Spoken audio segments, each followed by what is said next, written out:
Assalomu alaykum hurmatli aziz kitobxonlar. Bizning Jalaqul tuman axborot kutubxona markazi o'quv zalimizda Abdulhamid Sulaymon o'g'li Cho'lpon tavalludining 129 yilligi munosabati bilan jadidchilik harakatining xazinasi mavzusida kitob ko'rgazmasi tashkil etildi. Ko'rgazmamizda Cho'lponning barcha adabiyotlari joy olgan. Cho'lpon o'z davrining asosiy qahramoni bo'lgan, jadidchilikka asos solgan insonlardan biridir. U o'z asarlarida o'sha davrning inqilobini qoralaydi, insonlarni ezgulikka, adolatga, ma'rifatga chorlaydi. Cho'lponning asarlari nafaqat O'zbekiston, balki chet el davlatlari ham tarjima qilib kitobxonlar o'rnida faoliyat olib o'qilmoqdalar.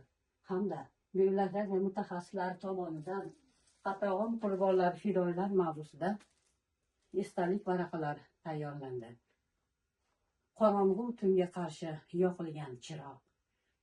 So'zingda millatning dardi fig'oni, qalbingda erkinlik, muqaddas tuyg'u, qalaming haqiqat, yo'lning iymoni.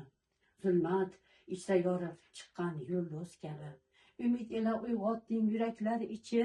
Sen orzu qilgan kunlar keldi ey Cho'lpon, ozodlik qo'shig'in kuylar har kishi. Keling mutaxassislarimiz qo'ygan adabiyotlarni olib o'qishingizni tavsiya qilib qolamiz.